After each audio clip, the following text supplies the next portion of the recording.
اللہم صلی علی محمد و آل محمد بسم اللہ الرحمن الرحیم۔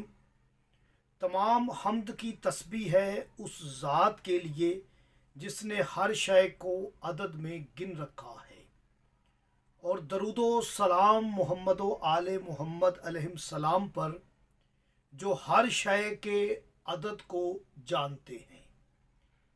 میں حرف و عدد کا طالب علم گلفام علی حسینی آپ سے مخاطب ہوں۔ محرم کی چاند رات کا وظیفہ ہے۔ محرم کی چاند رات کو آپ نے یہ چھوٹی سی سورت تلاوت کرنی ہے۔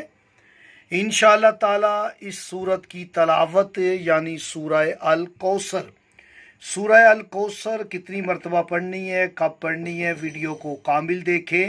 چاند رات کو آپ نے سورہ کوثر پڑھنی ہے اور دعا کرنی ہے، ہر حاجت پوری ہوگی۔ اور یہ سورہ کوثر آپ نے پڑھ کے شام والی بی بی بنت علی امیر المومنین بی بی زینب کو آپ نے ہدیہ کر دینی ہے۔ بی بی کا بہت بڑا توسل ہے، ام المصائب بی بی کا، علی کی بیٹی کا بہت بڑا توسل ہے۔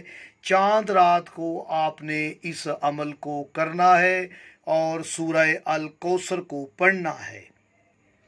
سورہ الکوثر، آپ الکوثر کے حروفوں کو بسط حرفی کر لیں، الف لام کاف واو سے اور رے، جیسا کہ کل میں نے آپ کو ویڈیو میں بتایا سورہ القدر کا، اسی طرح آپ نے ان کے مفرد اعداد لینے ہیں۔ الف کا 1، لام کے 3، کاف کے 2 اور واو کے 6، سے کے 5، رے کے 200۔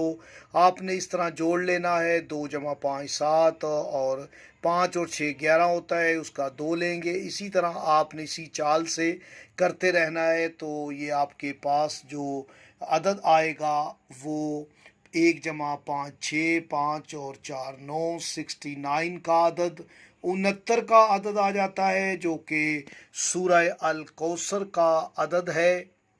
اور 69 69 کا عدد یہ بی بی پاک کا عدد ہے، بی بی زینب سلام اللہ علیہا کا عدد ہے۔